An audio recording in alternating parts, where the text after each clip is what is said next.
સુરતના વેપારીઓને અંદાજે 3.5 કરોડ રાષ્ટ્રધ્વજ બનાવવાનો ઓર્ડર મળ્યો। 15 ઓગસ્ટ 2025ના સમગ્ર દેશભરમાં સ્વતંત્રતા દિવસની ઉજવણી કરવામાં આવશે। ત્યારે સ્વતંત્રતા દિવસની ઉજવણીના ભાગરૂપે સુરત વેપારીઓને લગભગ 3.5 કરોડ રાષ્ટ્રધ્વજ બનાવવાનો ઓર્ડર મળ્યો। આ ઓર્ડરનો મોટો હિસ્સો સુરતના જાણીતા કાપડ વેપારી પ્રવીણ ગુપ્તાને મળ્યો છે। તેમને એકલાને જ 1 કરોડથી વધુ વિવિધ સાઇઝના રાષ્ટ્રધ્વજ બનાવવાનો ઓર્ડર મળ્યો છે। तिरंगाने વધુ યાદગાર બનાવવા માટે કેટલાક ધ્વજને ખાસ ફ્રેમ કરીને બનાવવામાં આવી રહ્યા છે। આ પહેલ માત્ર સ્થાનિક ઉદ્યોગને વેગ આપવાની નથી, પરંતુ મેડ ઇન ઇન્ડિયાના સંદેશને પણ મજબૂત બનાવી રહી છે।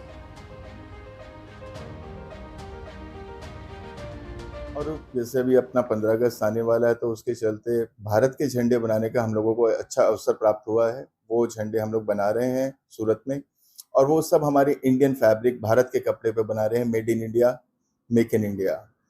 इस काम को करने में हमारे देश गुजरात को, सूरत को बहुत अच्छा रोजगार के अवसर भी प्राप्त हुए हैं, जिसमें बहुत सारी महिलाएं, गरीब महिलाएं, सबको रोजगार प्राप्त हो रहा है।